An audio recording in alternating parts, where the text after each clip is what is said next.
अब देखिए, बहुत सारे ऐसे अपने आप को मुसलमान कहने वाले बहुत सारे ऐसे फ़िरक़े हैं जो इय्याका नअबुदु व इय्याका नस्तईन अपनी नमाज में पढ़ते भी हैं और लंबी लंबी चद्दरें लेकर के, कीमती कीमती चद्दरें लेकर के बाबा की दरगाह में भी पहुंच जाते हैं। इय्याका नअबुदु व इय्याका नस्तईन अपनी नमाज में पढ़ रहे हैं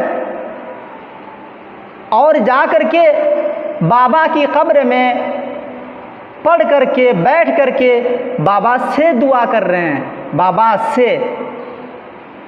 से दुआ कर रहे हैं कि बाबा तेरे दर पे आया हूँ तो झोला झोली भर के जाऊँगा, कुछ दे दे, मेरी औलाद बीमार है उसको शिफा दे दे, मेरे घर में बरकत नहीं हो रही है, कुछ ऐसा काम कर कि मेरे घर में बरकत होने लगे, मेरा फला काम रुका हुआ है, तू ही है सब करने वाला, तू ही कुछ कर, मेरा फला काम रुका हुआ।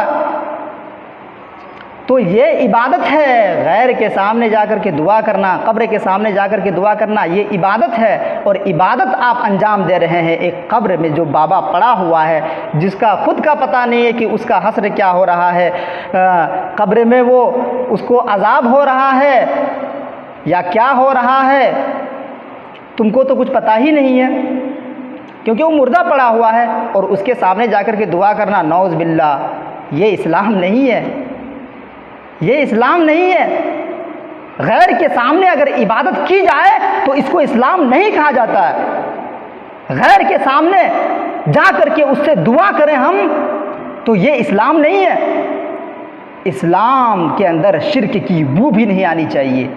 अगर शिर्क की बू आ रही है तो तुम्हारे पास वो इस्लाम नहीं है जो नबी अकरम सल्लल्लाहु अलैहि वसल्लम हमें दे करके गए हैं। हमारे पास वो इस्लाम नहीं है अगर शिर्क की बू तक आ रही है तो। जो नबी अकरम सल्लल्लाहु अलैहि वसल्लम ने शाफ़ व शफ़ाफ़ इस्लाम, एक पाक इस्लाम हमें दे करके जो गए हैं नबी अकरम सल्लल्लाहु अलैहि वसल्लम, वो इस्लाम हमारे नज़दीक, हमारे पास नहीं है अगर ऐसी हरकतें हम कर रहे हैं तो। इय्याका नअबुदु व इय्याका नस्तईन, ऐ अल्लाह हम तेरी ही इबादत करते हैं और ऐ अल्लाह हम तुझ ही से मदद तलब करते हैं, क्योंकि इबादत के लायक सिर्फ तू है, इबादत का मुस्तहिक सिर्फ तू है, और जिससे मदद तलब की जाए उसका भी मुस्तहिक सिर्फ तू है, तेरे अलावा कोई मदद कर नहीं सकता।